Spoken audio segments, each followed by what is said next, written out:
جی بسم اللہ الرحمن الرحیم۔ نمبر 4 عطف بعرف۔ عطف بعرف وہ تابع ہے جو حرف عطف کے بعد آئے اور جو نسبت مطبوع کی طرف ہو وہی تابع کی طرف ہو۔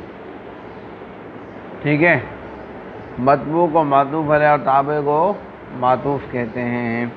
جیسے جاء زید و عمر، آیا زید اور عمر، تو جیسے جا کی نسبت زید کی طرف ہے ایسے ہی حرف عطف کے واسطے سے عمر کی طرف بھی ہے کہ عمر بھی آیا، آنے والا زید بھی ہے اور عمر بھی۔ نمبر 5 عطف بیان۔ ہر اس تابع کو کہتے ہیں جو صفت تو نہ ہو مگر اپنے مطبوع کو واضح اور ظاہر کرے، اور وہ دو ناموں میں سے ایک مشہور نام ہوتا ہے۔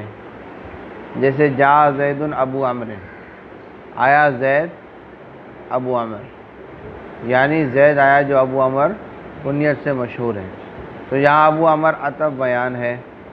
اور جا ابو ظفر عبداللہ، یعنی ابو ظفر آیا جو عبداللہ کے نام سے مشہور ہے، یہاں عبداللہ عطف بیان ہے۔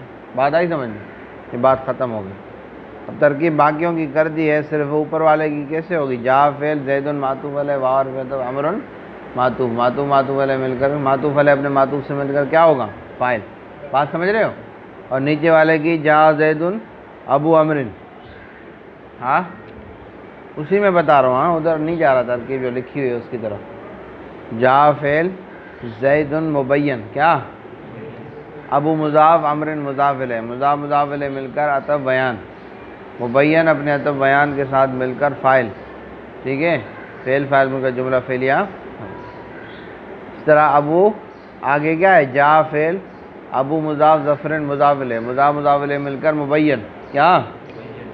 اور کیا ہے؟ عبداللہ، عبد مضاف، لفظ اللہ مضاف الیہ، مضاف الیہ مل کر کیا ہے؟ عطف بیان، مبین اپنے عطف بیان سے مل کر فاعل۔ سمجھ رہے ہو؟ چلو یہ پورا ہو گیا، اب تفصیل نکالو۔